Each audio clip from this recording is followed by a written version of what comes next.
El otro día no sé bien qué hice en el gimnasio, pero el caso es que me machaqué la espalda. Ahorraos todas las bromas sobre la edad y la decrepitud, porque yo ya me he hecho todas.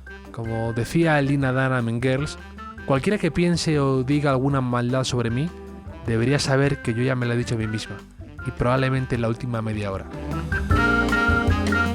El caso es que me vio un fisio que me dijo que tenía una dorsalgia, y luego fui a un sitio de masajes en la espalda que me recomendaron para descontracturar.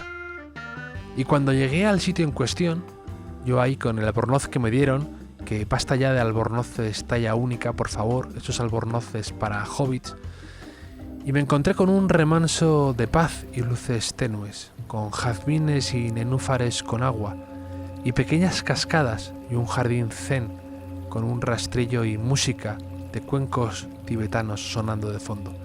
Y pensé que sería algo agradable, relajante, placentero. Debí empezar a olerme la tostada cuando apareció por la puerta una mujer diminuta. Nunca te fíes de una mujer diminuta que da masajes y cobra bastante por ello. Ya me dolió hasta la forma que tenía de extenderme la crema. A mí me gusta que me la extiendan con cuidado, como con la crema solar, porque está fría. Pero ella me untó como si fuera una tostada de aguacate cuando está un poco duro, dejando surco. Luego me cogió del cuello, como si fuera un conejo, haciendo pinza con los dedos. Tenía unas manos diminutas pero capaces de doblar vigas. Era un colibrí asesino. Luego se tumbó encima de mí y me clavó la rodilla en la espalda sin miramientos, hasta que algo crujió en mi interior. Todavía no sé si era mi tórax o mi ego. Y mientras me retorcía de dolor en esa camilla, y mis gritos no se oían, amortiguados por los putos platos tibetanos esos, pensaba en lo curioso y en lo paradójico que es ese momento en el que localizan ese punto exacto de dolor, eso que te está matando. Cuando van con ello y tú sientes todo el dolor del universo ahí, pero también una sensación de liberación, de alivio. Y te das cuenta de que no por no tocar ahí va a dejar de dolerte. Al revés, que el tratamiento pasa por aguantar ese dolor un rato, por meter ahí el dedo y luego sentirte un poco mejor.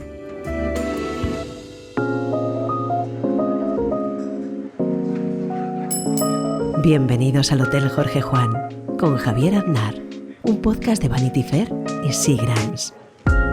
Hoy nos vamos a tomar una copa en el hotel con Frans Lamy.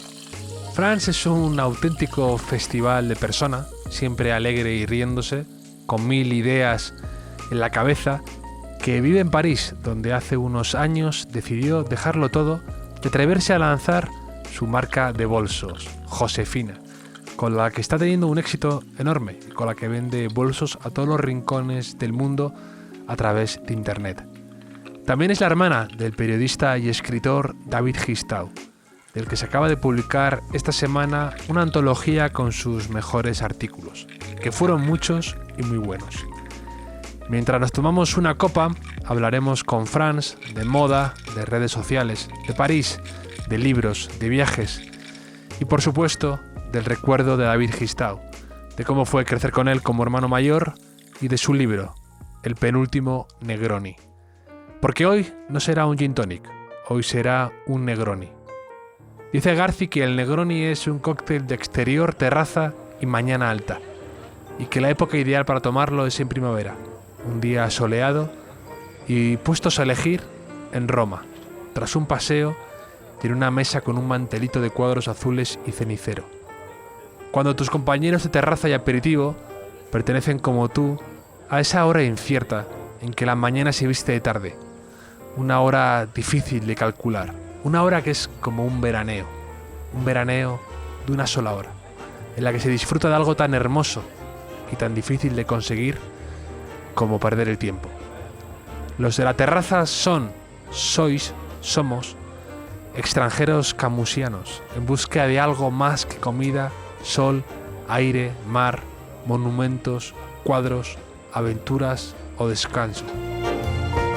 Son, sois, somos buscadores de recuerdos, de memoria, de pasado y de historia. Y por eso, el cóctel favorito de David Gistau era el Negroni y su ciudad favorita, Roma.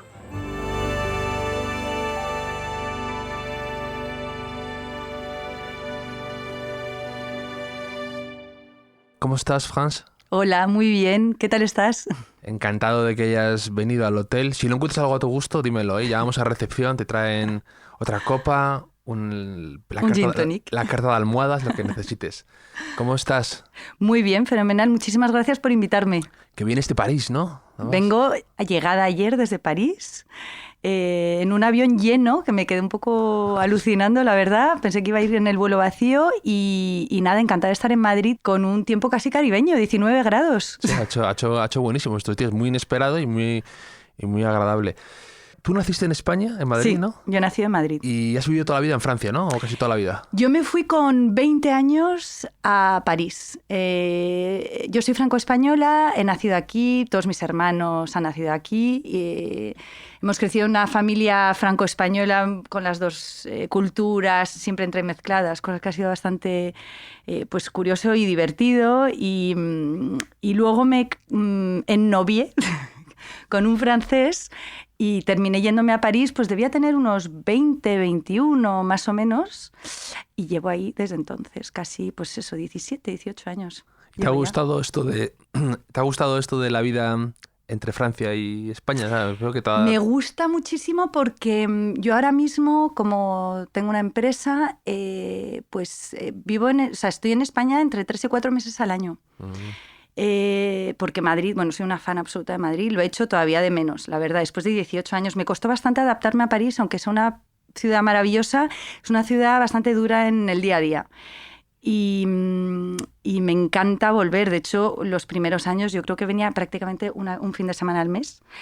Y ahora, gracias al trabajo, pues me instalo aquí incluso temporadas. Como julio, agosto los paso aquí enteros y luego cada mes y medio estoy un par de semanas en España y me gusta un montón. Y en Cantabria, además. Y en Cantabria. Que somos los dos raíces cántabras y tienes una casa preciosa, además, que he tenido el privilegio de estar en comillas. En comillas. De hecho, yo tengo una hija que es rubia con ojos azules. Sí, y dice, la Olivia, ¿no? Olivia, y dice que ella es cántabra. O sea... Oye, tenemos que exportar nuevos registros de cántabros. Para que veas un poco cómo le meto ahí a jeringazos Cantabria, la cultura española y cántabra. Qué bueno. Y eres la fundadora de la empresa de bolsos Josefina, Exacto. Que está yendo como un tiro, sinceramente. Además, son bolsos que llevan Caroline de Magré y Elisa Sednawi, que son probablemente las dos chicas más impresionantes y con más rollo que hay sobre la faz de la Tierra ahora mismo. ¿Les hablaste de mí al final, cómo quedamos o no? Exacto, sí, les he dado tu número de teléfono. Fenomenal, no me ha sonado nada, pero bueno. Qué raro. Poco a poco.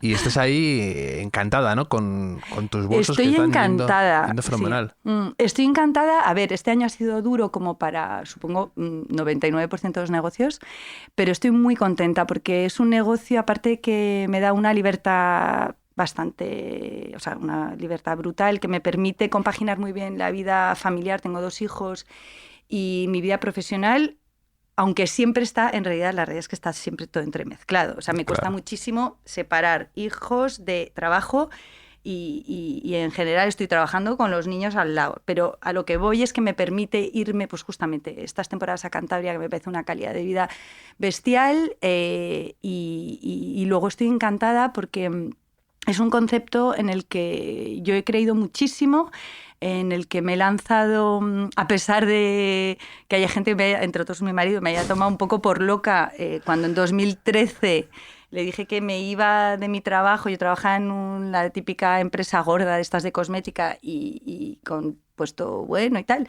y que me iba y que iba a montar una empresa de bolsos que iba a vender por el mundo entero por internet a 300 euros y me decía, pero... Y Goman te dijo que que estabas loca. Pero me dijo, ¿pero quién te va a comprar? Y me dijo, pero una vez más, ponte en 2013 que el e-commerce no es lo que soy. Hoy es una evidencia, pero es que hace 7 años el e-commerce no era lo que es hoy. Entonces, Goma me decía... Es ayer, realmente ayer. Bueno, era ayer. Y Goma me decía que estaba loca. O sea, me decía, bueno, haz lo que quieras si realmente te hace ilusión. Y yo es que estaba convencida de que esto iba a funcionar porque yo tuve a mi hija Olivia en 2012... Y cuando yo soy una fan absoluta de accesorios, bolsos, zapatos, botas, bueno, todo lo que es cuero, todo lo que es piel, me encanta. Y cuando pues me pasó una amiga mía la lista de cosas que me tenía que comprar al tener a un bebé, pues venía bolso, pues no sé cómo se llama, pañalera, ¿no? O bolso de carrito. Y entonces pues digo, bueno, vale, pues me pongo a buscar en tiendas y empiezo a ver unos horrores, digo, pero... ¿esto qué es? O sea, ositos, corazoncitos... Sí, ortopedia. Sí, o sea... Vamos, y yo decía, pero yo no pienso pasearme por París con esto, con este horror. Y me empezaba a fijar... No he venido a París a esto. Y entonces me empezaba a fijar en las madres por la calle y digo, pero si van todas con unos bolsos horrorosos. Y entonces dije, oye, esto es un negocio. Me niego a resignarme a llevar eso. O sea, yo me niego a llevar esto y no solo eso, sino que es un negocio. Yo en ese momento, bueno, yo ya estaba un poco en fase de querer un poco también cambiar, un poco, porque estaba un poco harta de estar ahí en una empresa gorda, como que yo ya no pintaba mucho, necesitaba un poco más de creatividad y necesitaba un proyecto propio, la verdad. Vengo de una familia un poco de empresarios, o sea, que también tenía su lógica. Y nada, y me decidí, dejé el trabajo, estuve 1 año y medio montando esto, lo lancé y bueno, con realmente mucha gente alrededor mío asustada con lo que estaba haciendo. He visto tu cara y he visto el miedo reflejado de esas personas. O sea, yo recuerdo a mi madre diciéndome, ¿cuántos bolsos tienes que producir en la primera producción? Y yo le decía, 200. Y me decía, como diciendo, ¿cómo va a vender esos 200? De hecho, te quería preguntar por esto, al montar un negocio de e-commerce y ya llevas una trayectoria, llevas tiempo, para lo que sea, me refiero, bolsos en tu caso, pero imagínate, calcetines o otra cosa parecida. ¿Qué es lo que para ti es clave que has aprendido de este negocio? Porque claro, además de un tiempo a esta parte ha cambiado el mundo tantísimo, sobre todo recientemente. Yo creo que el e-commerce, pues lo que tú dices, ha tenido un auge brutal. Un auge tremendo y además, pues quizá haya venido para quedarse, ¿no? Seguramente. Sí, a ver, yo creo que pero esto es para mí una base de marketing, tener un POD, el Point of Difference, una idea o un mensaje o una misión, cada uno lo llama como quiera, pero algo súper diferenciador de otra marca.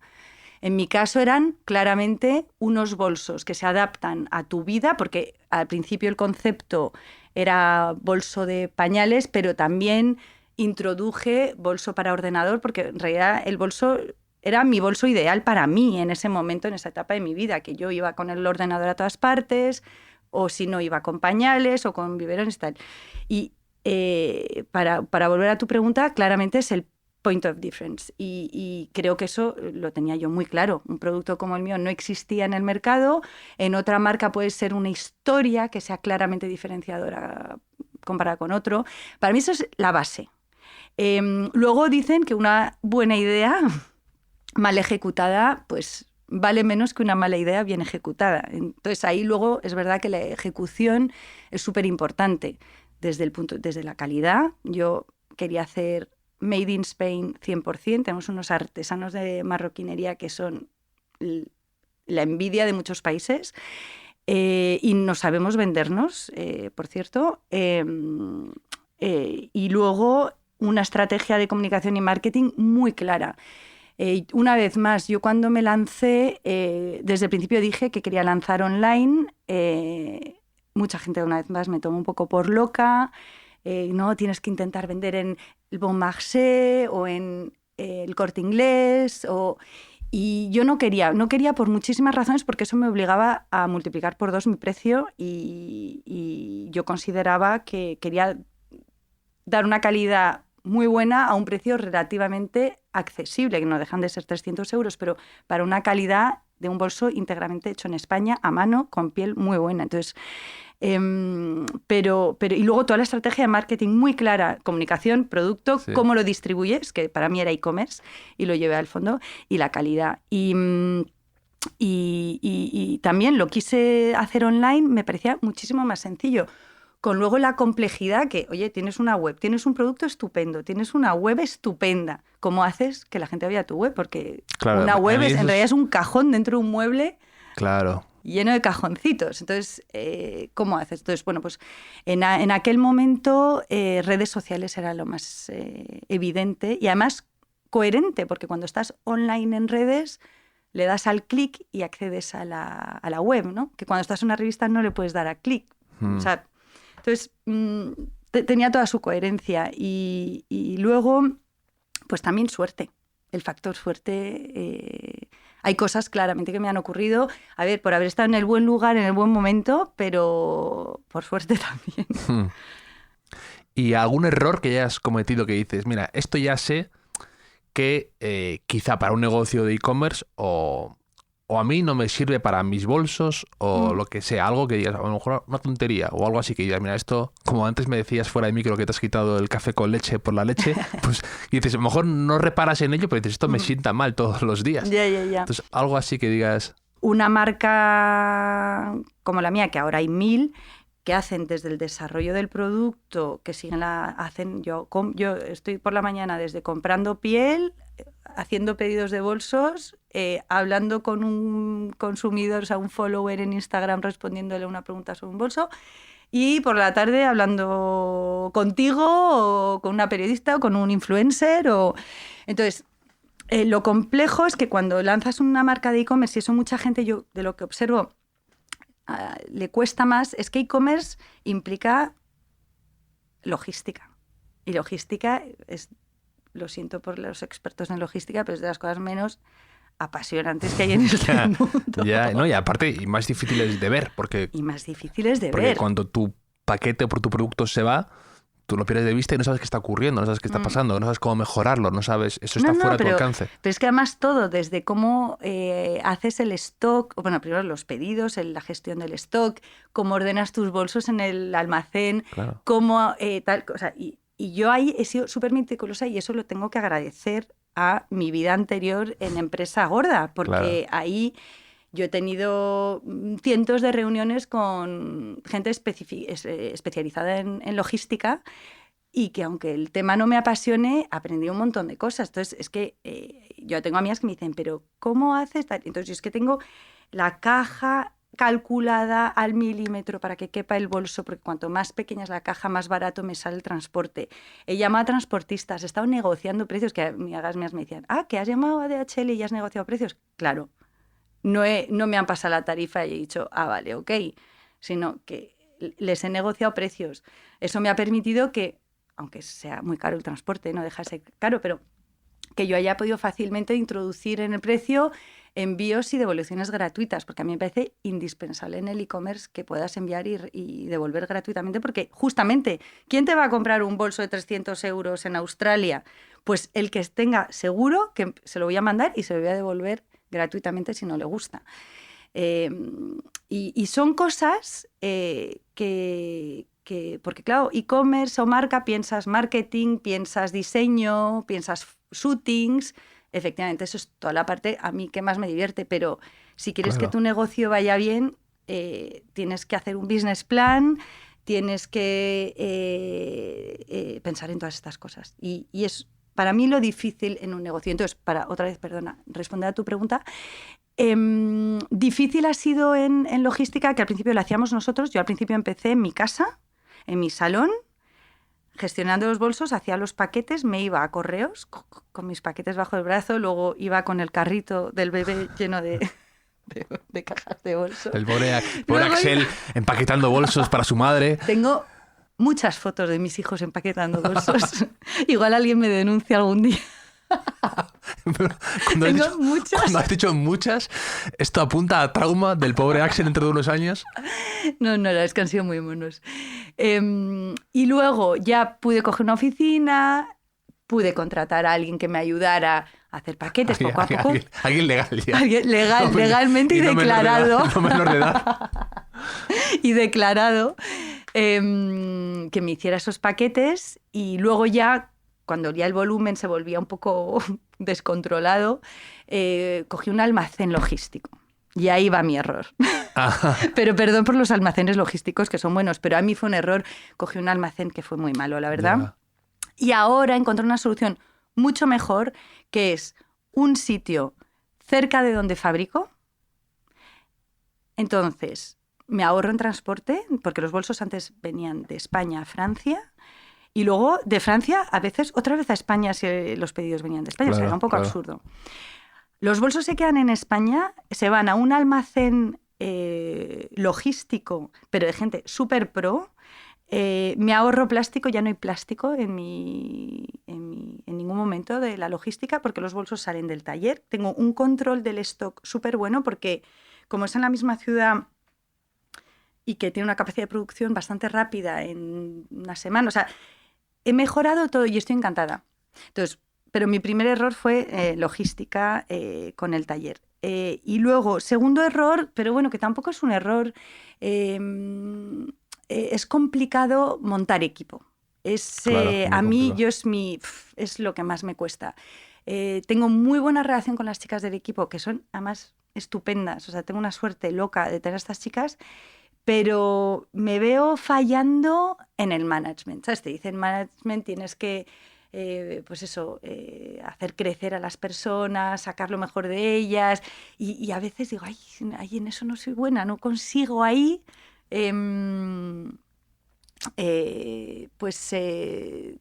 Las chicas me adoran, nos llevamos muy bien, pero como que soy una más, no soy la jefa que va a poner un challenge que las va a permitir crecer. Y eso es súper difícil, a mí me parece, el management, y es una cosa que es muy difícil cuando eres empresario, una vez más, es ser bueno en todo, y no puedes. Y te has dedicado luego te dedicaste luego, cuando empezaste en estas empresas que mencionabas, más al marketing, ¿no? Más marketing, aunque he hecho bastante comercial también. He hecho comercial y marketing, que fue muy duro lo del comercial, porque cuando estás en empresas que distribuyen al campo, bueno, al campo esto ya no existe aquí, ¿sí? Sí, al campo existe, sí. Existe. Carrefour, bueno, todas estas empresas gordas de distribución, es súper duro ir a negociar con ellos, o sea, súper complicado. Pero ha sido súper formador. Y yo empecé, de hecho, en uno de los trabajos que hice en París, empecé visitando puntos de venta, o sea, yendo a ver que las cremas estaban bien expuestas en pues, todos los supermercados, en los hipermercados. Y han sido de los trabajos más duros que he hecho, que he llorado, ¿eh? Ha habido mañanas que he llorado de qué hago aquí a las 4 de la mañana haciendo la reimplantación, no sé si dice así, para que quede perfecta en merchandising, y qué hago, o sea, me he tenido que levantar a las 3 de la mañana, un horror, un supermercado, pues no sé, pues que hay polvo, que no han puesto todavía la calefacción, estás ahí congelado, a oscuras porque solo han encendido tu calle, la calle de las cremas, y todo el resto está a oscuras, y dices, o sea, de aquí va a salir un asesino, o sea, o un violador. Sí. No, lo he pasado mal, pero el trabajo más formador de todos los que he hecho. Ya. Y luego ya, eso, en 2013 tuviste esa crisis un poco de fe, ¿no? Sí. Que le pasa a mucha gente. A mí también me ha ocurrido de algún modo, y hay gente con la que hablo que dices, y que tú me mencionabas también fuera de micro, que también ves que hay gente que lo está viviendo eso ahora, ¿no? Ahora. ¿No? Que tu teoría es que hay gente que de repente estaba como en la rueda del hámster, y de repente ya ha visto hacia dónde va esto, ¿no?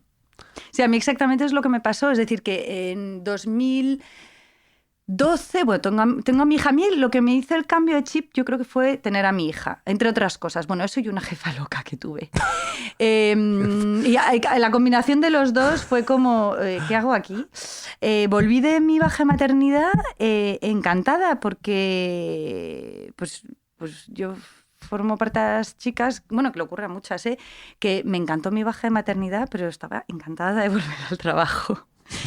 Y quiero mucho a mis hijos, pero necesitaba salir de casa y ver otra cosa y tal. Y volví encantada. Y ahí, de repente, me cambiaron de jefa Y me tocó una jefa un poco loca y de repente fue como, ¿qué hago aquí? En esta empresa ya no estoy aprendiendo nada. Yo no quiero tener...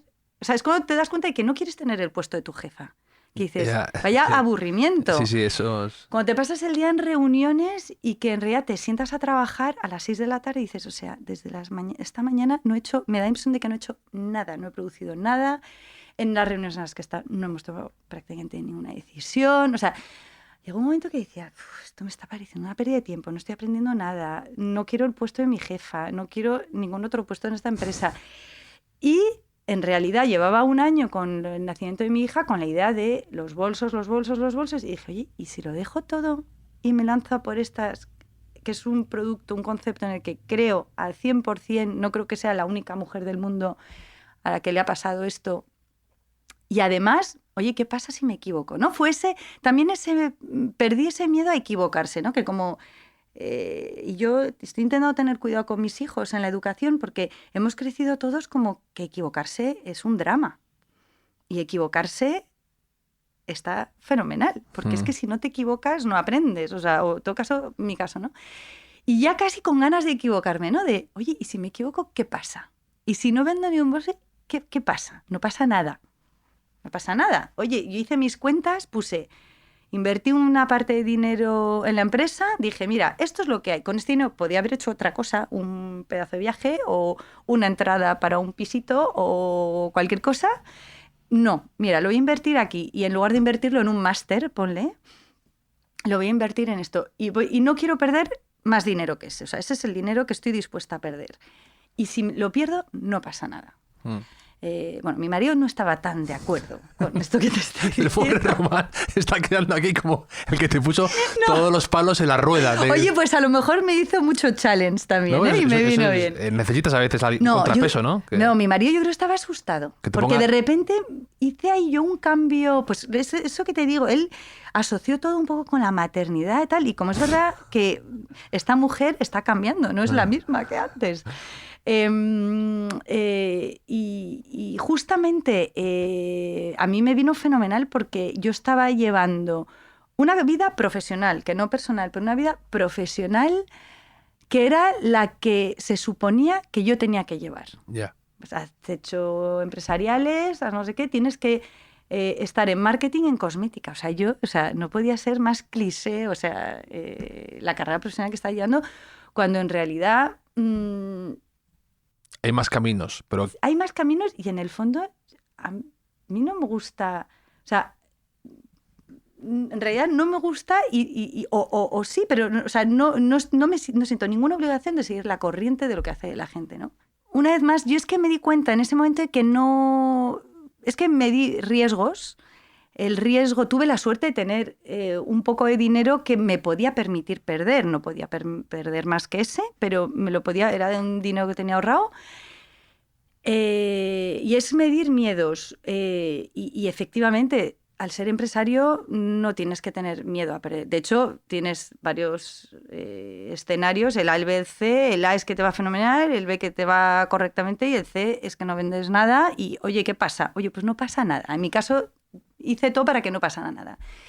Pero es verdad que, por ejemplo, cuando hablamos de los clichés justamente de empresarios, yo cuando decidí a lanzar esto, a pesar de no tener el miedo de perder el dinero ese que quería invertir, sí que tenía una especie de, no sé si dice en español el síndrome del impostor, se dice aquí mucho, porque yo, claro, me informé, leí, escuché podcast, leí libros de empresarios y tal, y yo me daba cuenta de que mi perfil no correspondía en nada a ninguno de ellos. O sea, era gente que se levantaba a las 6 de la mañana, iba a correr 1 hora porque necesitaba tal. Luego llegaba a la oficina a las 7 y no sé, y yo... decía, a ver, a mí por las mañanas no hay quien me saque de la cama. O sea, a mí me salían sudores fríos cuando leía esas rutinas. Esas rutinas, y decía, ostras, pues es que yo no soy así. Sí, a las 8 he tenido que hacer ya una hora corriendo, meditación. No, yo a las 8, o sea, mi marido me tiene que sacar de la cama, el pobre, o sea, tiene un rol espantoso porque nos tiene que sacar a mí y a los niños de la cama. todas las mañanas. Yo hay mañanas que estoy tan dormida que, te juro, literal, voy con el pijama, que son unos leggings, unas botas por encima del abrigo, llevo a los niños al cole, vuelvo a casa y me ducho, porque, o sea... No te ves capacitada para hacer eso. Porque, o sea, bueno, hay que saber que en Francia te cierran la puerta del cole a las 8:29, o sea, no sabéis... Y luego hay que vestir a 2 niños, darles desayunar, preparar la mochila, llevarles al cole, o sea, o sea, es 1 hora de trabajo todo eso.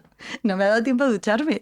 No, pero no, esto lo hago de vez en cuando, no, pero para qué. Entonces, claro, yo me veía mi vida. A mí, por ejemplo, me encanta echarme siestas, que evidentemente de lunes a viernes no me puedo echar. La herencia española esa, la herencia española. Herencia española total, y la gente que me conoce, que me va a escuchar, o sea... Va a decir de mí que soy la persona más dormilona que conocen. Pero hay que llamarlo power nap, que es mucho más de... Claro, yo soy súper fan de los japoneses. Yo paso por una vaga. No soy ninguna vaga. Lo que necesito a veces... Dosificarte de tus echarme esfuerzos. Una cabezadita. Y claro, yo veía a todos estos empresarios que ellos nunca dormían 6 horas por noche. Yo como no duerma 8 mínimo. O sea, no soy persona al día siguiente. Bueno, en fin. Bueno, eso ha roto mucho el tabú Jeff Bezos, precisamente, ¿Ah, sí? el de Amazon, que habla mucho del arte de holgazanear. Una cosa que a mí me gusta mucho y que me doy cuenta también que al principio me acomplejaba bastante, o sea, que me acomplejaba. Yo decía, esto no es de buen empresario. Es cuando yo, por ejemplo, al final soy muchísimo más creativa y tengo muchísimas más ideas cuando estoy fuera de la oficina. Claro. Para mí, las horas en la oficina delante de mi ordenador son para contabilidad, para emails, para hacer una reunión con las chicas, para que las chicas me enseñen cosas con las que han avanzado. Pero pensar en bolsos, pensar en diseños de bolsos, pensar en cómo... Funcionalidades, claro. Funcionalidades o cómo... ¿qué estrategia tener? Pues, por ejemplo, yo qué sé, pues cosas que me ocurren un montón, ¿no? Por ejemplo, ¿cómo puedo conseguir que esta chica, que me encanta este perfil de influencer, cómo conseguir que trabaje conmigo? Pues mira, a lo mejor le puedo pedir una colaboración, a lo mejor le puedo pedir que esto, a lo mejor la contacto vía... Entonces, todo eso sentada en la oficina, delante de mi ordenador, no, de verdad que no lo consigo. Eso sí, a las 10 de la noche en mi cama me salen ideas, sí. Viendo una peli de repente yo estoy todo el día tomando notas en mi móvil y es ahí donde me doy cuenta, pues es que las ideas me vienen cuando no estoy en la ofi y claro. no estoy delante del ordenador. A mí también pasa mucho eso y es bueno, por eso, el salir a pasear, el que te ocurran cosas y que estar continuamente pues fijándote en detalles, en lo que tú dices, en películas, en series, en cosas que pues, influjos que te llenan de ideas, ¿no? Si estás viendo siempre lo mismo, el mismo claro. paisaje, el mismo entorno, No, y luego todo esto para resumir que es verdad que para mí cada empresario, o sea, cada empresa tiene un tipo de empresario diferente. Tienes el empresario que él le gusta echar horas en la ofi y está de 8 a 10 de la noche y es así como se consigue concentrar, y al revés, si está fuera no se consigue concentrar, y luego creo que hay que respetar, y yo ahora mismo lo asumo completamente, y de hecho a las chicas de la ofi hay veces que digo, oye, me voy a casa porque tengo que pensar y resolver este problema y lo voy a resolver mejor, a lo mejor yendo haciendo la cena de los niños. Yo qué sé, me voy a poner a cocinar y a lo mejor, que me encanta cocinar, y a lo mejor pensando, eso sí, voy por toda la casa siempre que la gente me habla y no me entero, que voy siempre pensando en cosas. Entonces, pero me surgen ahí muchas más ideas. Yeah. Y cero complejo. Yo te digo, al principio tenía un complejo del síndrome que hablan del impostor, porque decía, yo no puedo ser empresaria si no sigo para nada las pautas o las reglas que veo que siguen todos los demás empresarios. Bueno, pues eso es una cosa que decía Picasso, ¿no? Conocer las reglas para romperlas. Sí. Yo también con el tema de escribir, pues también cuando leo las rutinas del que escribe, pues yo qué sé, Murakami, que se levanta a las 4 de la mañana, escucha jazz, escribe y luego va a correr 24 kilómetros. Pues claro, te sientes tremendamente culpable porque ya ha hecho muchísimo más que tú antes de que tú te hayas levantado. Claro. Pero te vas fijando en detalles de unos, de otros, del de más allá, y detalles, tonterías de rutina más, cómo trabajan escribiendo a mano, qué ideas, cómo plasman las ideas cuando se les ocurre, cómo lo hacen, y tú te construyes tu propio manual, ¿no? Eso me parece muy útil. No, y respetar que cada uno es como es. A partir del momento que estés satisfecho del resultado... ¿Y cómo es un día entonces de France Lamy en Josefina? Pues un día cualquiera, un día estándar. Un día estándar. Un día estándar. Leggings y el gorro para llevar a tus hijos. Bueno, lo del leggings tampoco lo hago tan a menudo, ¿eh? Pero, por ejemplo, me ocurrió el lunes. Que además me encontré a mi cuñada. Fue muy bueno. Me encontré a mi cuñada porque sus hijos están en el mismo cole que los míos. Y me dice, ¡ay, has hecho deporte esta mañana! Y tú, por supuesto. Es ahí, o sea, es que me estás ahí clavando una estaca. Y dije, mira, voy en leggings. Fuera caretas. Pero eso no significa que haya ido a correr esta mañana. De hecho, no sé si me has visto correr alguna vez en tu vida, porque yo no corro. Es muy injusto esa presunción de que todas las que llevamos leggings hemos hecho deportes. Basta ya de clichés. Digo, el legging también puede servir de pijama, fíjate. Y me dijo, no. Es muy versátil el legging. Así que me ocurrió el lunes. Pero bueno, ¿cómo es una jornada tipo? Normalmente me ducho y me lavo el pelo antes de llevar a los niños al cole. Les llevo al cole y voy a la OFI. Tengo la suerte de tener la OFI debajo de mi casa, en la planta baja de mi edificio. Yo vivo en el segundo y la OFI está en el bajo. Y nada, y estoy encantada. Tengo una oficina que es una monada porque es la típica oficina parisina con chimeneas, molduras, parque antiguo. ¿Cómo sois los parisinos? Hacéis todo mejor, ¿eh? Ay, no sé si todo mejor, pero yo estoy enamorada de mi oficina. Otra cosa que no he querido hacer como tal. O sea, normalmente una oficina es moqueta azul, espantosa, tal. Yo he hecho mi oficina un poco como... De hecho, los muebles que hay son muebles de piso. Yeah. O sea, me he hecho una oficina como si fuera mi casita mía, ¿no? Sí. Y luego ahí llegan las chicas. Bueno, pasamos un día que en general, pues eso, por las mañanas hay alguna reunión, intercambios, hacemos shootings, hacemos vídeos para Instagram, porque, bueno, Instagram es nuestro... O sea, Yeah. Yo creo que trabajamos para Instagram, o sea, para producir contenido para Instagram por lo menos 3 horas al día, yo creo. Entonces solemos hacer pues, stories, reels de estos que han salido ahora o IGTV. Hay mucho contenido. Muchas veces recibimos pieles nuevas, recibimos muestras, pues compartimos, hacemos pruebas. Pues eso, la sorpresa cuando llega un paquete del taller en general es una muestra, un nuevo bolso, una nueva piel, un nuevo bolso, o sea, una piel, un nuevo bolso con una nueva piel, o sea, bueno, en fin. Siempre hay como muchas sorpresas y luego probamos bolsos, hacemos looks, o sea, hay mucho que es para contenido de Instagram. Luego reuniones típicas de cómo vamos con esto, cómo va la cifra, cómo vamos de stock, qué ha pasado con UPS, con DHL, con este paquete, qué pasa con esta clienta que está disgustada o mira al revés, que eso tenemos muchos mensajes de clientas, que eso, fíjate, ya a mí nunca se me ha ocurrido. Recibimos mensajes de clientas encantadas por el bolso, o sea, eso no sabes la alegría y la ilusión que te puede hacer, porque yo sinceramente nunca lo he hecho para una marca. Pues a veces pues compartimos, esta semana hemos tenido, mira, estos 4 mensajes de clientas encantadas. Compartimos pues nada, toda la estrategia y yo en algún momento me suelo eclipsar, porque como te digo, me cuesta echarme las 10 horas en la OFI. A veces lo hago, pero me cuesta echarme las 12 horas seguidas en la OFI porque llega un momento que no consigo avanzar. Es muy difícil en este tipo de empresas como la tuya. Yo creo que separar la gestión del diseño, ¿no? O sea, sí, es complicado. La parte creativa de la parte de gestión cuando recae en las mismas personas, ¿no? Entonces es complicado. ¿Cómo equilibras eso? ¿Cómo la balanza para, oye, no puedo estar todo el día mirando Excels y tampoco puedo estar todo el día dibujando en plan creativa? Entonces necesitas encontrar ahí el balance. El balance y luego también que es una tontería, pero cuando estás todo el día en la oficina, quieras que no, cada media hora, 3/4 de hora, 1 hora, te cae una pregunta, que es totalmente normal, de una de las chicas, y yo soy alguien que me cuesta muchísimo concentrarme. Una vez estoy metida en algo, eso sí, como te decía antes, me hablas y a lo mejor ni te oigo, o sea, ni me entero de que me estás hablando.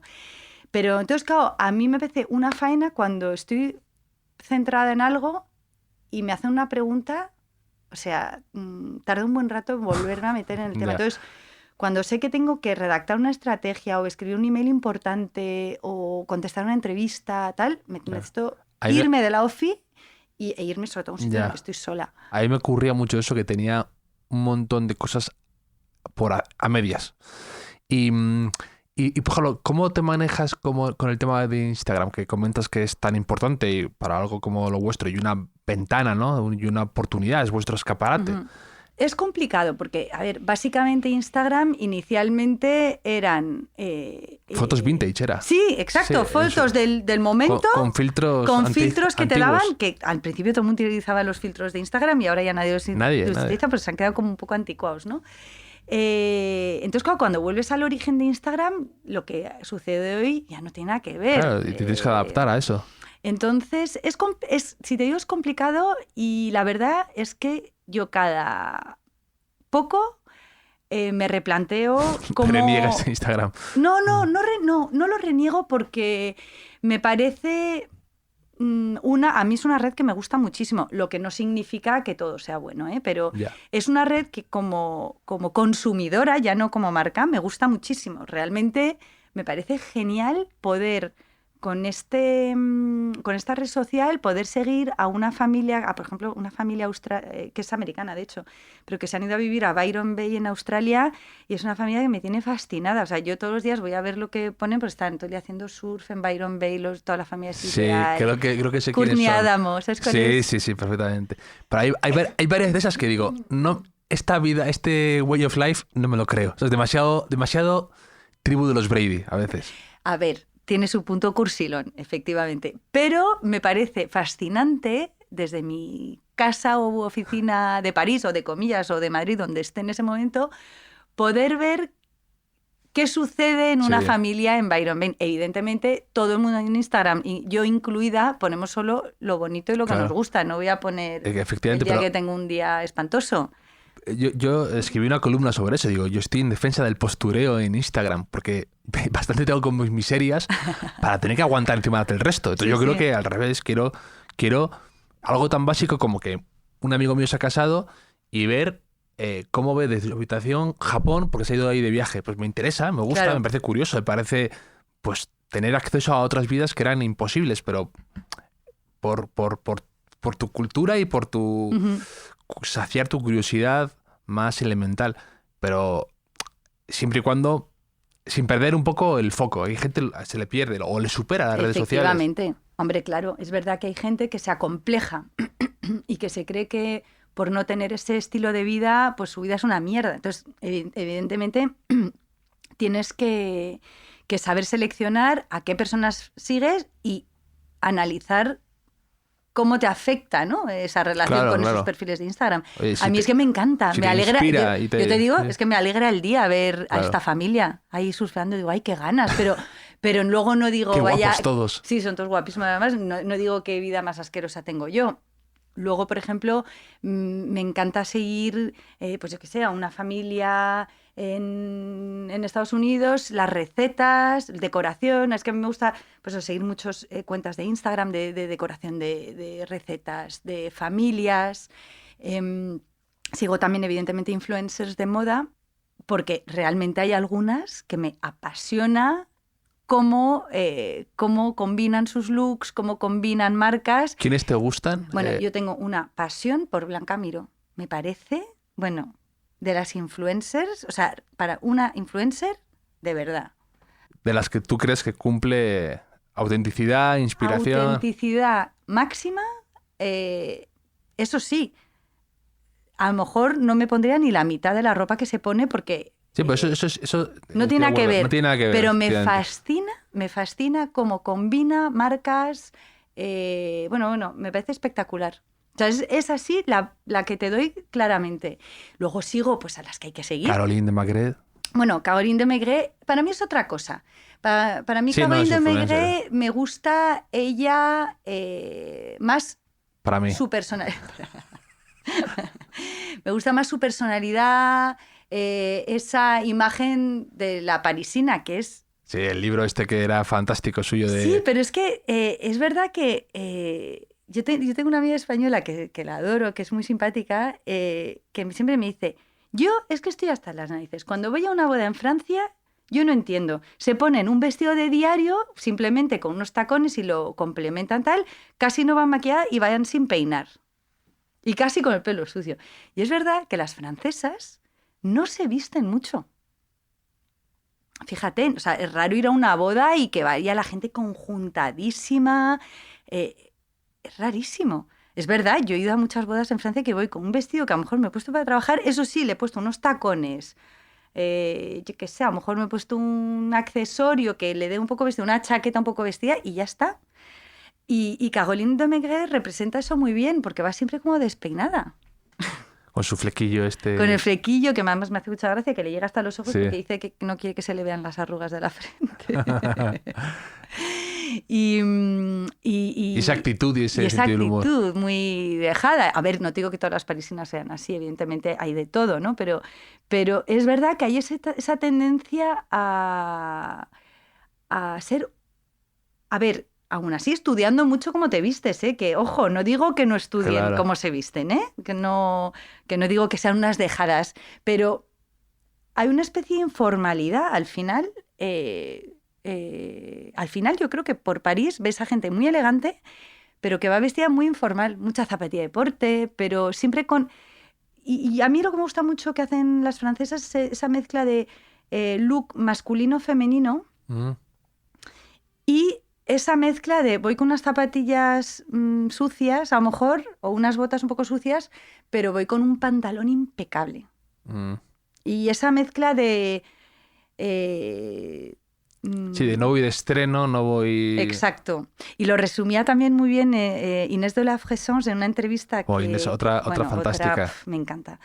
Y resumía muy bien, le decían, ¿cuál es el secreto de su estilo? Y decía, pues mira, es que mi objetivo no es que la gente crea que tengo mucho dinero. Yeah. Como diciendo, hay gente que es que cuando se viste quieren ver logos, marcas, conjuntado, como todo nuevo. Casi que ella decía, no, yo casi que parezca casi que mi pantalón está ahí un poco... Pero que el que tiene buen ojo detecte que está hecho con sentido. Pues me encanta eso que comentas.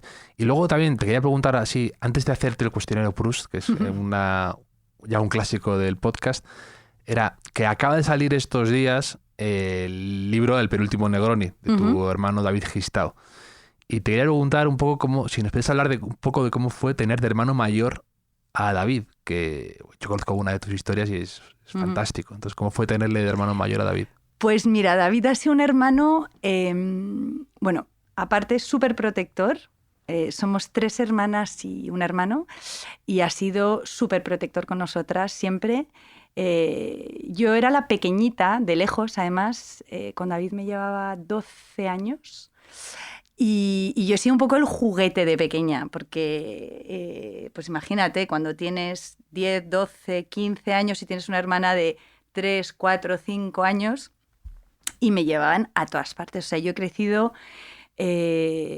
educada, evidentemente por mis padres, pero súper educada también por mis hermanos, con todo lo bueno y lo malo.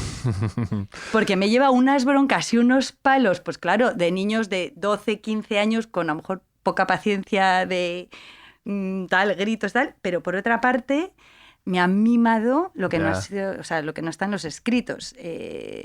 Y David, esto evidentemente no me acuerdo de ello porque era un bebé, pero por ejemplo mi madre me contaba siempre, pero esto además David me lo contaba, que cuando yo era pequeña, un bebé, se ve que debía llorar por las noches y que pues mis padres no me iban a buscar, pues porque bueno, de hecho lo siguen recomendando mucho, bueno, si hay que ir o no a por un niño que llora y tal por la noche, y David iba a mi cuarto, cogía la cuna y se la metía en su cuarto y se pasaba la noche conmigo, pues eso, ocupándose de mí porque David era un gran sensible y yo creo que no soportaba tener a su hermanita en la habitación de al lado llorando, ¿no? Y yo he estado muchísimos meses, fíjate, durmiendo en su cuarto de bebé. Entonces, claro, de esto no me acuerdo, ¿no? Él siempre cuenta cómo una noche... Esta anécdota es muy divertida. Me lo contaba súper a menudo, esta anécdota. Cómo una noche, entonces yo estaba en su cuarto, en la cuna, y fue a atrapar un libro en su estantería y se ve que la estantería estaba mal agarrada y tal. Se cayeron todos los libros encima de mí, en la cuna. Y él cuenta cómo, agobiadísimo, y además lo gesticulaba, cómo iba quitando los libros diciendo, la he matado, la he matado, la he matado, y que decía, ¿cómo le voy a decir esto a mamá y a Jean-François? Porque somos de padre diferente, ¿no? Y mi padre se llama Jean-François y decía, ¿cómo le voy a decir esto a mamá y a Jean-François que he matado a François? Pobre David. Agobiadísimo, que él debía de tener ahí, no sé, 12, 13 años. Entonces, claro, yo de esto no me acuerdo, pero... Aplastada por libros, aplastada. además. Pero si no, yo recuerdo de pequeña ir siempre subida encima de David, me llevaba a todas partes. He visto alguna foto preciosa de los sí, dos. Hay bastantes. Pues mi padre no es fotógrafo, pero le encanta la fotografía, siempre ha tenido un montón de cámaras y tenemos un porrón de fotos de cuando éramos pequeños preciosas y siempre estoy subida encima de David, tal. Y David, pues no sé, la típica paga, me anima un montón, me compraba el trajecito de la Barbie que yo justo quería.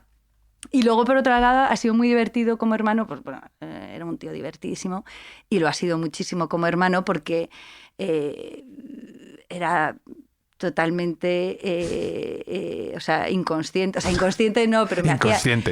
hacía hacer cosas. Inconsciente. Me hacía hacer unas cosas de pequeña que no tenía que haber hecho yo, ¿no? Como irme casi, vamos, poco más y me llevaba de copas, o sea, yo con 7 años. O, por ejemplo, yo qué sé, recuerdo a mi madre a veces, mi madre viajaba bastante por el trabajo. Y yo qué sé, pues a lo mejor le dejaba no sé, el equivalente de 2.000 pesetas o 3.000 pesetas, ya no sé ni cuánto representa eso, a David, oye, quédate con Fons esta tarde, mira, es que yo me tengo que ir, llévatela al cine. Y decía David, vale, vale. Y nos íbamos al cine a ver Muerte entre las flores. Y yo, aterrorizada, en el suelo del cine, toda la película, me acuerdo tapándome los oídos con todos los ruidos de metralleta y tengo pavor ahora a las pelis. O sea, no puedo soportar la violencia en una peli. O sea, y creo que es por eso. Traumas de David. Y luego, yo qué sé, o me llevaba, o mi madre le decía, toma, llévate a la salida del cole, llévate, porque los miércoles salíamos pronto, en los coles franceses el miércoles sales, no sé, a la 1, ponle. Llévate a comer a France, venga, os doy dinero, os vais a comer los dos. Y nos llevamos de repente a una novia, entonces yo estaba ahí en la comida entre David y una novieta suya, igual tenía, yo qué sé, 17. O luego, por ejemplo, me llevaba al fútbol, que David ha sido muy de ir al fútbol y no siempre de ser muy sensato en el fútbol. Entonces, claro, me llevaba al fútbol, pues no sé, a veces se metía en broncas y tal, y delante de mí, o sea, bueno, o yo, por ejemplo, cuando era pequeña, iba al cole con 7 años y me ponía a cantar canciones de Ultrasur en el patio del cole porque era lo que David me enseñaba o me enseñaba, yo qué sé, muy divertido. No, ha sido un hermano muy divertido, que sabía reírse muchísimo de sí mismo, o sea, que en casa los ataques de risa en las comidas familiares han sido muy comunes por las anécdotas que nos contaba David, de cómo se reía de sí mismo, y luego tengo recuerdos de esos ataques de risa que tenía él de quedarse sin respiración. Estruendosa, que era como... Que se quedaba sin voz, sin respiración, y no, ha sido un hermano muy divertido. No, y he tenido suerte con mis 3 hermanos, la verdad. Pero sí, ha sido un hermano muy curioso y luego ha sido un padre muy curioso porque a lo mejor con sus hijos ha tenido que poner un poquito más de reglas que lo que hacía conmigo, porque yo hacía lo que me daba la gana con él, pero aún así con sus hijos a veces decías quién es el hijo y quién es el padre. Yeah. David con sus hijos, o sea, unas tonterías que les hacía hacer. Así que no, muy original, la verdad. Oye, aparte lo que tú dices, una persona muy creativa, llena de... Pues, un periodista, para mí, un referente y un espejo, y siempre viajando por ahí, pues iba a Afganistán, de repente se enrolaba en un barco, que tú me contaste lo del barco. Lo del barco, ¿cómo fue que se fue de repente? Bueno, es que David ha hecho muchos viajes, y esto me ha gustado mucho. Luego hablaremos, si quieres, del libro. Me ha gustado mucho el libro porque justamente recuerda muchas etapas y muchas me han recordado mi infancia, justamente esos viajes que hacía. Pero sí, David de repente, pues creo que fue como en el 95, 96, decidió pues cambiar de vida. Fíjate, hablábamos antes del cambio de vida. Tuvo un accidente, por cierto, de salud bastante gordo. O sea, tuvo un problema de salud bastante gordo por consecuencia de un accidente y eso le hizo cambiar de chip y decidió subirse en un barco mercante que, pues no recuerdo a dónde llegaba, si a un país latinoamericano, no recuerdo a cuál. Y cuando volvió del viaje, que volvió todo tatuado, se había hecho tatuajes con un tatuador en el barco, o sea, yo tenía ahí, pues fíjate, 95, yo tenía ahí 13 años, 14. Claro, él lo veía como periodista, como una aventura, pero claro, yo estaba horrorizada, porque había estado, no sé, casi con asesinos en ese barco mercante, que a lo mejor era gente que huía de Europa, o sea... Sí. O sea, lo que te puedes encontrar... Lo que te puedes imaginar. En un barco... Y volvió tatuado, fumando. David nunca había fumado, volvió fumando. Volvió con el pelo largo. No sé si volvió ya con barba. Y ahora a lo mejor me mezclo épocas. Y además estuvimos, pues una vez más, 95. O sea, yo no creo que ya existieran los móviles. En el barco mercante, pues no sé si no estuvo... pues a lo mejor un mes. Sin comunicarse. Sin comunicarse, o sea, estábamos en casa un poco preocupadas, la verdad. La verdad es que mi madre, Oscar, de los sustos que se ha llevado con David, ¿eh? Es que se lleva unos cuantos. Y con ese espíritu aventurero, además, él siempre lo ha dejado plasmado de lo que escribía, ¿no? Un poco esa forma de que él tenía de entender el periodismo y de contar historias y de... Él siempre ha querido vivir la vida al límite, ¿eh? Y ha tenido la vida que él ha querido. Y en eso pues ha hecho muy bien, la verdad, porque se nos ha ido muy pronto, pero la vida que ha tenido es... pues a lo mejor pues hay gente de 90 años que no vive todo eso, ¿no? Efectivamente, luego se fue a Afganistán, que también fue otro susto que nos metió. Pero bueno... Sí, no, pero que es una vida... Yo se lo dije a tu madre... en comillas, si yo me dedico a lo que me dedico es por David Gistao. Y me acuerdo que no se lo esperaba y nos emocionamos un poco los dos ahí, pero es verdad, yo me dedico a lo que me dedico y hago lo que hago, porque yo me crucé de repente leyendo a David y era un referente y un espejo donde mirarme y hasta el final, con sus consecuencias, con su manera de entender el honor, con su manera de entender la amistad, con su manera de entender pues el día a día trabajando, la forma que tenía de escribir. A mí algo que siempre me ha gustado mucho de él es que era una persona que podía pegar un palo tremendo, duro, a alguien, pero nadie se lo tomaba desde un punto de vista personal, porque era como bien dado, ¿sabes? No aprovechaba su tribuna para venganzas personales, para vendetas, para dar pábulo a sus fobias y filias, sino que era una persona que tenía un estricto sentido de la justicia, del periodismo, un código. Era un hombre con un código, siempre lo digo eso. Y para mí era, por eso, un referente. Y aprendí muchísimo a su lado siempre. Y su libro, El penúltimo Negroni, tiene que ser el libro más regalado este año porque es se ve ahí una forma de entender la vida. Sí, y además es un libro, bueno, aparte de que a mí me ha emocionado pues por toda esa parte de pues esos primeros textos, porque es una antología con textos creo que empiezan en 90 y pico, o sea que realmente son textos de cuando escribía en paisajes, que pues justamente hacía reportajes de viajes y tal. A mí me ha emocionado porque he vuelto a leer textos que yo no había leído desde que tenía 15 años. Y luego me parece que me he quedado, la verdad, fascinada con la selección de textos de David Lema. Ha hecho una selección brutal porque, por un lado, tienes como varios bloques que son pues uno más personal, otros de política, otro de deporte, otro con temas más generales, de temas, por ejemplo, variopintos como de repente Los Simpson, ¿no? Para entender bien todos los registros, la personalidad de David. Periódico que era y... Exacto. Y al mismo tiempo consigues leer todos estos textos, casi se enlazan también, que parece casi un relato. Sí, porque era esa forma de entender la vida suya. Yo creo además, eso es para mí lo que más me llamó la atención en cuanto le empecé a leer. Me acuerdo que me regalaban La Razón, no sé por qué, me suscribí a algo y me mandaban La Razón a casa en Santander. Y entonces de repente me encuentro la columna de David Gistao, que es yo acostumbrado al perfil de la columna un poco... Yo te hablo de leerla con 14 años o algo así. Acostumbrado a leer la columna un poco canónica, a veces un poco poco carca, ¿no? Un poco, sí, Sí. a veces el perfil siempre del tío como poniendo cara de pensar muy fuerte y demás, un poco repetitiva. De repente me encuentro a un chico que salía con el pelo largo, me acuerdo en esa época, que me escribía y notabas una cultura abrumadora, pero luego también que no renunciaba al humor, no renunciaba a hablar de los Simpsons, a los Soprano, a la cultura popular que tanto también me ha gustado y me alimenta. Y entonces te hablaba de libros clásicos de Joseph Conrad, te hablaba de la última película de los hermanos Coen que había traumatizado a su pobre hermana pequeña, te hablaba de muchas cosas muy diferentes y su universo me interesaba una barbaridad. Y yo creo que eso es lo que este libro plasma con mucho éxito, ¿no? Que es esa capacidad tan poliédrica que tenía él Sí. y tan curiosa que era David, que le gustaban cosas de lo más variopintos. Y además, siempre, a pesar de su... que yo siempre le vacilaba con eso, que era un poco... que iba de duro mucho más, y que tú dices que era sensible, y es verdad. Sí, un era gran persona, sensible. un gran sensible.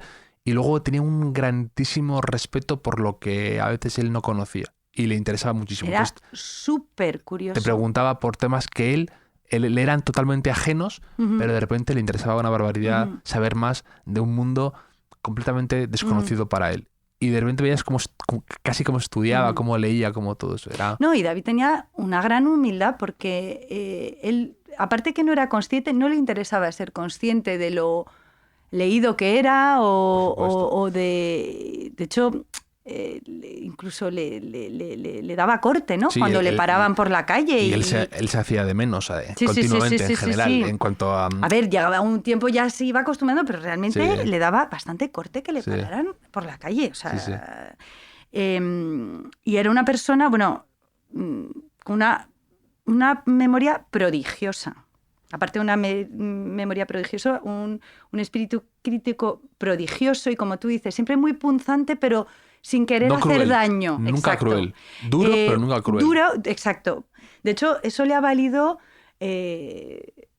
a los directores de periódico en los que ha escrito, le ha valido muchos líos, ¿no? Sí, encontronazos, sí, al final porque ha tenido directores de periódico al que le han llamado desde políticos hasta accionistas, o sea, diciéndole, corta ese tipo de columna o echa a Gistau del periódico. Y que han dicho, no, yo ni a Gistau no se le puede cambiar ni a una coma de la columna y no lo pienso echar del periódico, y ha echado algún mal trago, más de uno ha pasado como un director del periódico. Y David, es que yo recuerdo alguna época, pues la típica época que estaba viviendo en Argentina, y que entonces cuando volví a Madrid, volví a casa de mi madre, entonces yo le veía escribir y unos cabreos porque es que me están intentando cambiar esta frase que les he dicho que ni hablar,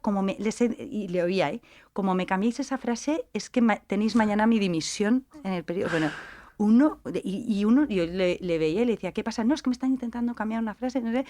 O sea, se ha peleado, o sea, prefería estar en paro y ser repartidor de pizzas que escribir en un periódico y que le cambiaran las frases. O sea, te juro que es que se hubiese ido y como tú dices, con ese sentido del honor... Claro, no... no te puedes tirar un farol con David Gistau. No te tires un farol. No. Y eso me hace mucha gracia que hablemos de honor, porque cuando éramos pequeños en el cole, cualquiera que se metiera con nosotros, bueno, la que le caía de David Gistau. Había cometido un error. En el cole, como estábamos en un colegio francés, bueno, a mí me metían en el lote, aunque yo no soy Gistau, pero decían, cuidado con les Gistau. Y decían en francés porque no sabían los colegios franceses. Gistau no es francés, ¿no? Creo que es aragonés. Pero suena francés. Pero suena francés, el AU al final es totalmente francés. Sí. A mí, por ejemplo, cuando Gistau y Javois, mucha gente me dice... Es verdad que Javois también parece francés. Mucha gente me habla Gistau y Chabois. Digo, no nos pongamos exquisitos, por favor. Ay, qué bueno. No había caído en que Javois también es verdad.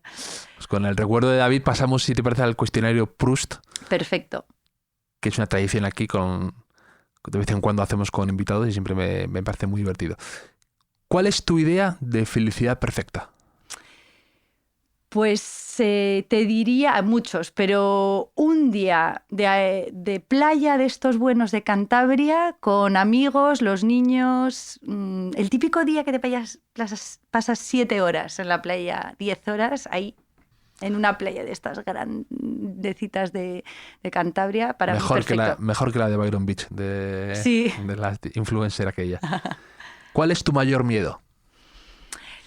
Que mis hijos sufran. Qué complicado es eso, ¿no? Yo no tengo hijos, pero qué complicado es, lo pienso muy a menudo. Pienso mucho en los hijos que no tengo, fíjate, así soy de agobiado, pero ¿hasta qué punto evitar que los hijos sufran y hasta qué punto no querer ser una madre de esas o un padre helicóptero, como dicen ahora, ¿no? Sobreprotector, que yo creo que hay mucho de eso, pecamos de eso. Sí. Es que es complicado encontrar eso, ¿no? Sí. Otra vez lo que contaba antes del equilibrio, ¿no? Yo tengo un punto sobreprotector, pero con el ramalazo gistado de echarle ahí, de echarles... Pero intento que se espabilen solitos. O sea, tengo ahí un entre dos. De vez en cuando me sale un ramalazo sobreprotector, ¿eh?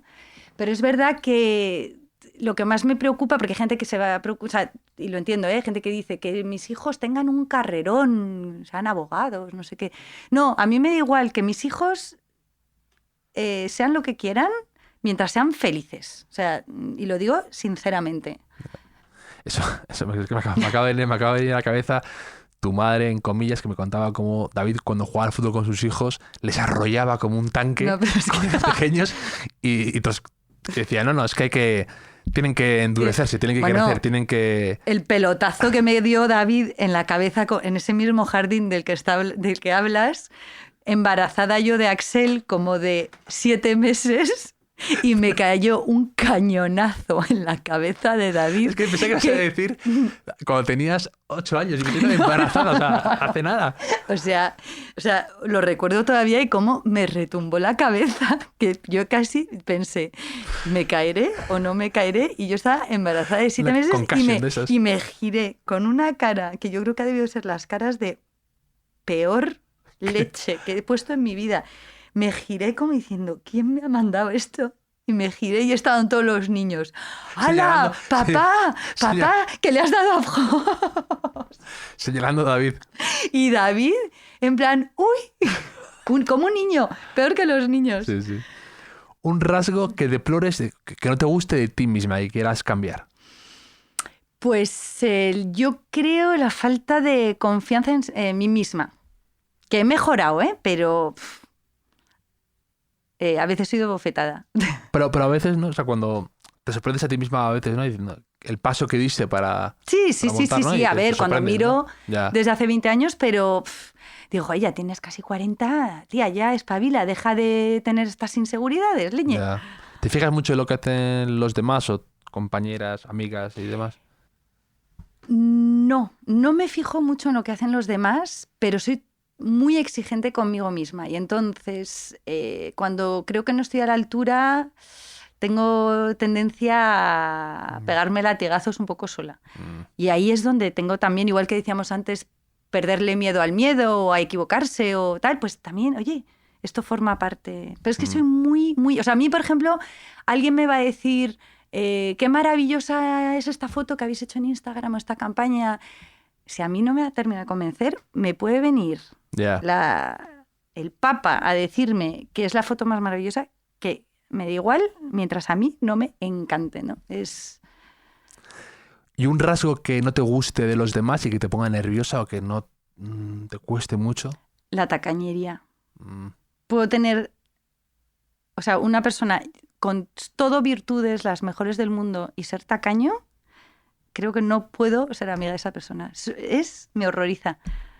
Y además, cómo aparece siempre, ¿no? Cuando aparece la tacañería, en momentos insospechados... Me parece algo tan mezquino, tan pequeño. También es que vengo de una familia de generosos, ¿eh? Somos todos, no contamos. Me he casado con una persona que es súper generosa, que no cuenta. Yo no puedo, o sea, tengo algún amigo que tiene pinceladas de ser tacaño y me pone muy nerviosa. De hecho, tiene un amigo que es súper tacaño y no le puedo ni ver, pero solo por eso. Para mí es un defecto tremendo. Una persona viva que admires mucho. Bueno, ha salido antes Inés de la Fegesans, ¿no? Pues te diré un poco cursi mi madre. Ya, hombre, Pero es verdad. Hombre, una persona muy de admirar, ¿eh? Isa Retes, yo la quiero un montón. Una mujer además muy guapa y con mucho estilo, ¿eh? Bueno, mi madre es que me parto porque es que tiene todavía a gente, o sea, hombres que la persiguen. Digo, pero mamá, que tiene 75 años. No, de pero verdad. Y además me lo ha dicho mucha gente. No, es muy guapa. Mi madre ha sido, bueno, lo es todavía, es una mujer guapísima. Más natural. Sí. En eso muy francesa. Sí. Nunca se ha arreglado mucho. Hecho, claro. Sí, ella es medio bordelesa, medio de La Rioja. De ahí el tinto, que nos gusta mucho en casa. ¿Cuál ha sido tu mayor extravagancia?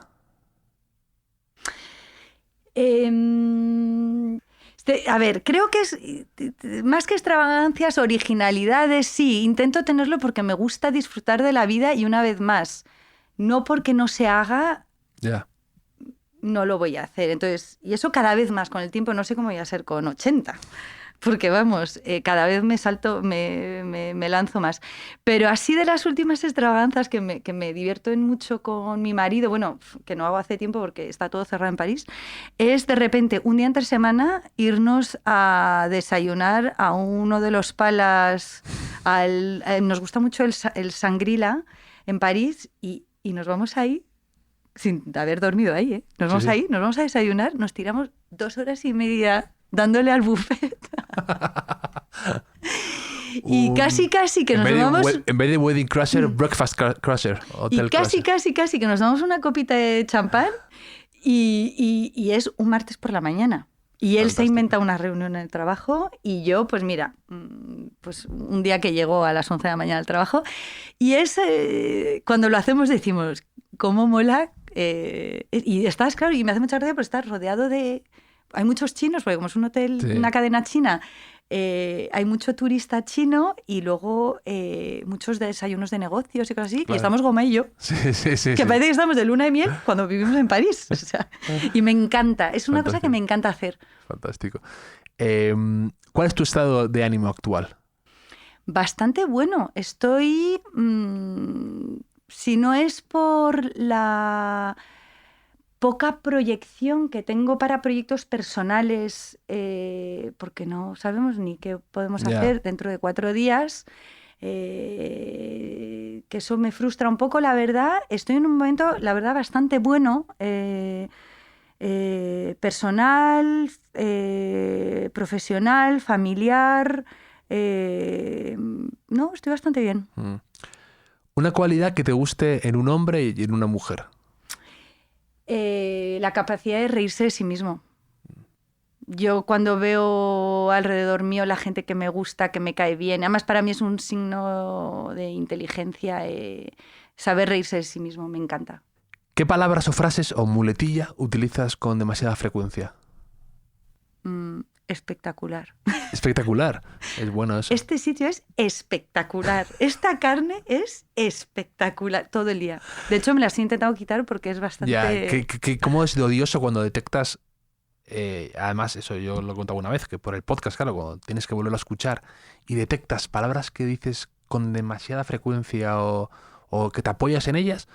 ¡Buah! Me saca de quicio. Espectacular. Yo no sé describir un restaurante sin decir... Uy, es que bueno, pídete esta carne que es espectacular. Aquí se dice mucho, últimamente ha tenido un auge tremendo, similar al e-commerce, brutal. Brutal para todo, brutal es verdad que lo he oído mucho. Brutal es el superlativo pues igual la máximo uso ya. También. Ay, no lo sé, estoy dudando. Pero lo de espectacular, de hecho, me lo estoy quitando. Estoy desintoxicándome de esa palabra. ¿Dónde y cuándo fuiste más feliz? Un verano, un recuerdo, un viaje, una época. Bueno, voy a decir 2, porque Fenomenal. tengo muchos recuerdos de infancia con mis hermanos, divertidísimos, porque yo tengo, 3 hermanos por parte de madre, pero tengo 3 hermanas por parte de padre también, o sea, que es que éramos los Brady. Y las vacaciones, para mi madre debían ser un infierno, porque tener a 6 niños...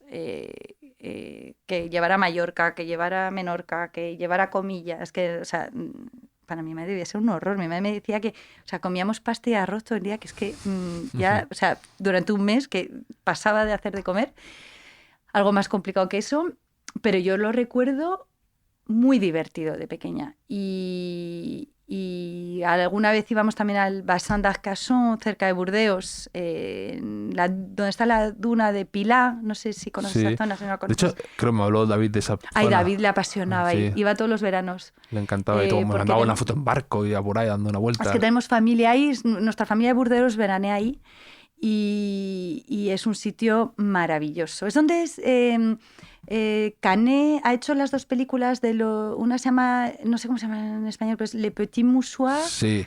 Y la segunda es On finira ensemble. Bueno, son películas de Canet. Sí. Te recomiendo que las vayas a ver, sobre todo la segunda. A mí al final me gustó más la segunda que la primera. Es un grupo de amigos que va al Bassin d'Arcachon y Canet y Marion Cotillard tienen una casa en el Bassin d'Arcachon, muy cerca, de hecho, de donde vamos. Y es un apasionado. De hecho, él ha pasado todo el confinamiento ahí. Cuenta muy bien las vacaciones ahí. Las cuenta fenomenal. Porque te pasas 2 días en el barco, pero son unos barcos especiales porque es una zona en la que hay mucha arena y se te puede quedar estancado el barco fácilmente. Sí, varado. A mí me pasó eso en Santander. Pues esto te ocurre muchísimo en el Bassin d'Arcachon. Entonces, lo cuenta fenomenal en la peli Canet y deberías ir a verla. Pequeñas mentiras sin importancia, creo que es una. Exacto. Aquí en... Y la segunda, no sé cómo se llamará. Cosas de la edad, o hay una que se llama... Sí, hay varias. Yo lo pondré... Son 2. Hay como la primera parte y la segunda. Y es un grupo de amigos que pasan las vacaciones ahí. Y luego es una película muy centrada en personajes, ¿eh? O sea, también. La verdad es que Canet es muy buen director de cine, la verdad. Y bueno, entonces eso es un muy buen recuerdo que tengo de pequeña. Y otro seguramente, ahí voy a ponerme un poco cursi, la época en la que conocí a mi marido, que éramos estudiantes y nos lo pasamos bomba, porque éramos un grupo de amigos que seguimos siendo o sea, nos seguimos viendo, no te puedes imaginar. Somos uña y carne este grupo de amigos y fueron 2 años divertidísimos, que yo estaba de Erasmus y bueno, eso fue parte de una libertad, cachondeo, conocí a gente encantada y te digo, gente que 20 años después sigue siendo mis amigos, son casi familia. ¿Qué talento te gustaría tener? Otro talento. Ay, tocar música. Ya, eso es muy recurrente aquí. Aquí hay mucho músico frustrado. A ver, no es que sea una... Es que no me hubiese gustado tener un grupo de música, pero ya. Me hubiese encantado, fíjate, tocar el piano, yo creo. Ya, tocar el piano además es curioso. Es que me parece... Nadie me dice tocar el triángulo o tocar... el piano es muy recurrente. Me hubiese encantado. Y hay mucha gente que me dice, pues empieza. Y digo, uy, qué pereza ahora. Sí. No. Pero me hubiese encantado. Hay cosas que ya no puedes... Que es mejor verlo como hacen los demás. Sí, incluso. sí. No, porque además me gustaría tocar el piano fenomenal. Sí, o sea, de dar real. un concierto. O sea, no. Vestirte de largo, claro. Nada. ¿Cuál es tu mayor logro? Profesional, Josefina, y personal, mis hijos. ¿Cuál es tu posesión más preciada? Y aquí quiero algo material, algo que digas, mira, me compré esto, me hizo muchísima ilusión y le tengo un cariño especial. O heredé esto, o me quedé con esto, o encontré esta joya, o este libro, o esta cosa. Pues mira, va a ser sentimental. Es una pulsera de Cartier que le regaló mi padre a mi madre cuando estaban juntos, porque luego se separaron, y que mi madre me regaló el día de mi boda y pues le tengo muchísimo cariño porque bueno, viene del amor que tuvieron mis padres, que bueno, luego se acabó y nada, y la tengo yo hoy. ¿Cuál es tu ocupación favorita cuando no estás trabajando con Josefina? ¿Qué es lo que te encanta hacer? ¿Has dicho antes cocinar? ¿Algo más así que tengas...? Me gusta muchísimo estar con amigos, conversar con amigos, pasarme tardes con amigos, escuchar música con ellos, cocinar con ellos, comer con ellos. Me encanta la vida social, pero de verdad, o sea, con gente cercana de verdad, amigos de verdad. Eso, mi amigo, el actor Diego Martín, que también vive en París, eso me lo comentaba y yo cuando estaba en su casa. Y es verdad que eso es un espíritu un poco más parisino, francés, no lo sé. Pero la sensación que yo tenía en tu casa, en comillas, de puertas abiertas, de recibir a los amigos, hay como un poquito más, no sé si decir la hospitalidad, pero creo que aquí somos también bastante de recibir a la gente, pero la vida en casa de los demás, la cocina, no sé qué, eso es muy... Es súper francés. Es súper francés y mira que yo soy muy española de comportamiento y de gustos, hombre, con influencia evidentemente francesa, pero yo me preguntas, me considero más madrileña evidentemente que parisina. Pero es algo que me encanta de Francia, es la hospitalidad y cómo la gente te recibe en casa. En Francia, tú cuando quedas con tus amigos no quedas en un restaurante, o sea, Sí, es rarísimo. Eso me decía, rarísimo. eso me parece que es extrañísimo. Es rarísimo. Quedas en ir a merendar o a comer o a hacer un brunch o a cenar y en general, hombre, no todo el mundo porque hay gente que no le gusta cocinar como en todas partes, pero en general a la gente le encanta cocinarte una buena carne, un buen guiso. O sea, la gente se esfuerza realmente en que haya una buena comida y el que no le gusta cocinar va a encargar comida. Y dirá que es suyo. No. Bueno, alguno a lo mejor sí, y no me he enterado, pero... Un libro, aparte del penúltimo Negroni, un libro que te has leído últimamente que te haya impactado. Pues mira, fíjate qué gracia, me he vuelto a leer, porque es un libro que me leí cuando era pequeña, adolescente, y que me impactó mucho y... Lo he vuelto a comprar porque ya no lo tenía, El extranjero de Camus, y me lo he vuelto a leer y me parece un libro, o sea, me parece un personaje fascinante el que describe Camus. Aparte que me gusta mucho este escritor porque es como muy directo, frases cortas, va directo al grano y tal, y me gusta este tipo de redacción. Este personaje tan sorprendente y tan poco empático y tan raro. Es un personaje muy sorprendido. Sobre todo me sorprende a mí porque es totalmente lo opuesto a lo que soy yo, ¿no? Y pues nada, y Albert Camus me gusta un montón. Luego, perdona porque voy a hablar de otro francés, me gusta mucho Frédéric Becbédé. Oh, yo soy muy, muy, muy entusiasta de Becbédé. Divertidísimo. Me he leído todo suyo y me encanta. Y además, te diré que sus últimos libros se parecen un poco más raros, un poco más ambiciosos en cuanto a... Hombre, luego también ya su edad... Sí, claro, efectivamente. Se tranquiliza. Oye, Becbédé se ha tranquilizado muchísimo. Ahora vive en... En el sur de Francia, ¿no? Sí, pero bueno, en Guetaria creo que vive casi. Está ahí fronterizo. Y yo siempre me ha hecho muchísima gracia. Además, creo que tiene un talento... Es un tío listísimo. Muy listo y además... que va un poco de enfant terrible, como decís ahí. Bueno, es que lo ha sido, ¿eh? Lo ha sido. Además, creo que con méritos propios. Lo ha sido. Pero le ha gustado mucho escandalizar, todo eso. Pero creo que debajo de eso subyace un tipo que sabe escribir bien, que tiene una cultura abrumadora. Brutal. Es un tío muy polifacético, muy versátil. Eso siempre lo he admirado mucho, que ha estado en publicidad, que sabe escribir, que sabe un montón de libros. Que ha estudiado políticas, ciencias políticas, que es lo que estudian los ministros en Francia. O sea... Sí, y luego tiene ese rollo muy con su aspecto, tal. Siempre me ha parecido un tío muy gracioso y sus libros, yo siempre he regalado mucho. Por ejemplo, si hay un libro que yo he recomendado, que la gente ha comprado, es El amor dura 3 años. Ay, sí, es que es muy divertido. Pero ahí te das cuenta de cuando es un tipo listo, porque ese título... Es un publicitario. Claro, efectivamente, pero ahí es cuando te dices, no, cuando habla de publicitario no es que él hable de boquilla, sino que es tan bueno que yo he vivido como un libro, me lo dijeron, se ha tenido que reeditar que estaba descatalogado aquí en España, porque mucha gente de repente lo estaba pidiendo. Cuando tú recomiendas libros, notas cómo llega, ¿no? Dices, bueno, sí, la gente se está fiando, se lo está comprando, no. Pero este libro, bueno, que la cantidad de gente que me ha puesto en copia con el libro leyendo lo que lo ha pedido, que no sé qué, y es porque el título es una genialidad absoluta. Sí. Una cosa que a lo mejor probablemente ni él mismo se crea, que como dice en el libro, pero que está tan bien pensado ese título que a la gente... El título está muy bien pensado y luego cómo cuenta las cosas. A mí tiene un punto que me recuerda a veces un poco a David, de cómo se ríe también él de sí mismo, porque muchas novelas son autobiográficas o muy cercanas, ¿no? A la realidad. Octavio Parango es él. Entonces... Y a mí y luego también me recuerda a David en el lado un poco provocador, aunque no está en el mismo registro, pero... Muy parecido, muy parecido. Cuando has dicho BBD, he hecho también el clic de... Hay algo ahí con David también parecido. Nunca hablé con él de él, fíjate, de BBD. Tenía que verlo... Sí, curioso. Me hubiera gustado saber qué hubiera pensado de él.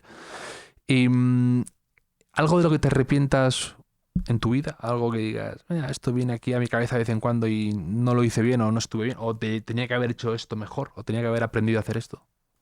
A tocar el piano. Pues aparte de ser concertista de piano.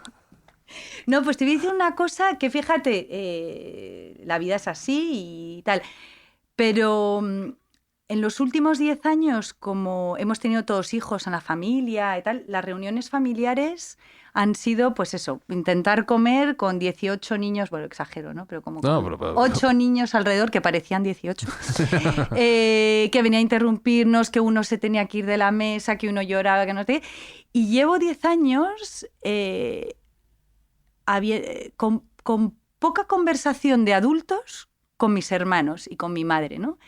Y al haberse ido David pues hace ya casi un año, me he dado cuenta de que, pues fíjate, una semana, ni siquiera antes de su accidente, fíjate la vida. Por eso a veces me he vuelto un poco mística con el tema de David, porque tuve el 25 de noviembre, 4 días antes de su accidente, un viaje de última hora, relámpago a Madrid, porque tuve el shooting con Elisa Setnaui, la famosa gama que he hecho con ella.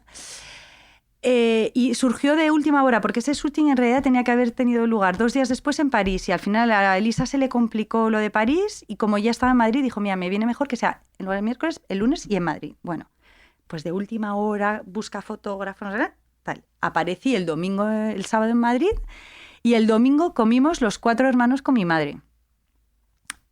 Hacía años que no comíamos los 4 solos, sin niños. Yo estaba sin niños, no había niños. Y fíjate, cuando lo pienso digo, pero, o sea, si es que ese viaje me surgió...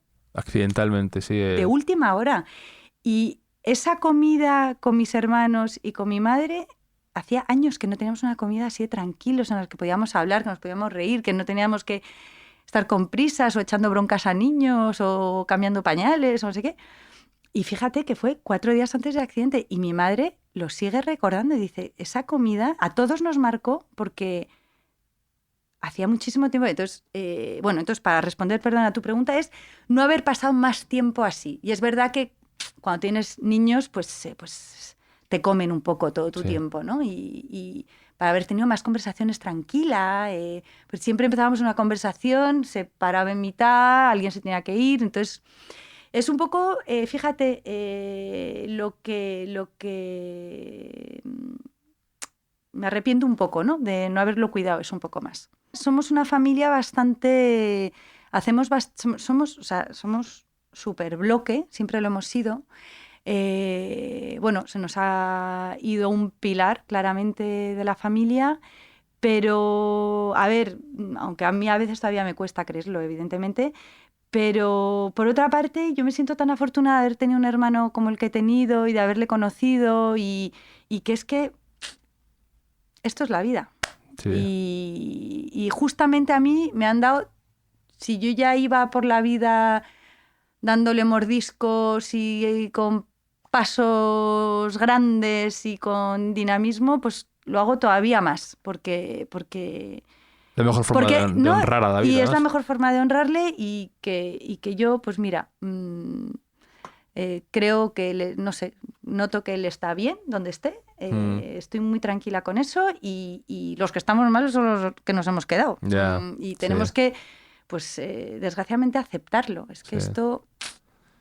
Y vamos, la sombra de David es muy larga y nos sigue marcando el camino, así que bueno. Pero nos ha enriquecido tanto y nos ha marcado tanto y nos ha dado tanto en vida que yo no sé cómo ha sido tan generoso en todos los sentidos que yo le noto súper presente y evidentemente le echo en falta, pero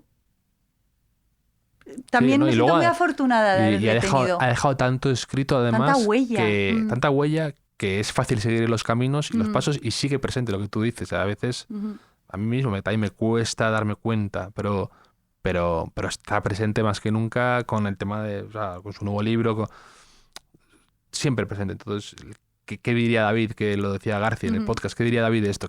Eso es estar presente y eso es porque cuando ha sido muy grande pasa eso. Claro. Y evidentemente le echamos en falta también hoy periodísticamente. Por supuesto, por supuesto. Bueno, eso para mí, evidentemente, al ser mi hermano es menos importante, pero sí, también le echo de menos muchas veces, y eso no soy la única, lo acabas de decir. ¿Qué hubiese escrito David este año? Su libro, El penúltimo Negroni, es una buena forma de brindar con él, aunque sea en la distancia, y como hemos hecho tú y yo aquí con un buen Seagram's Tónica, que ha sido un placer poder charlar contigo en el Hotel Jorge Juan y hablar de tus proyectos y de tu vida como empresaria y del recuerdo de tu hermano David. Muchas gracias, Javier.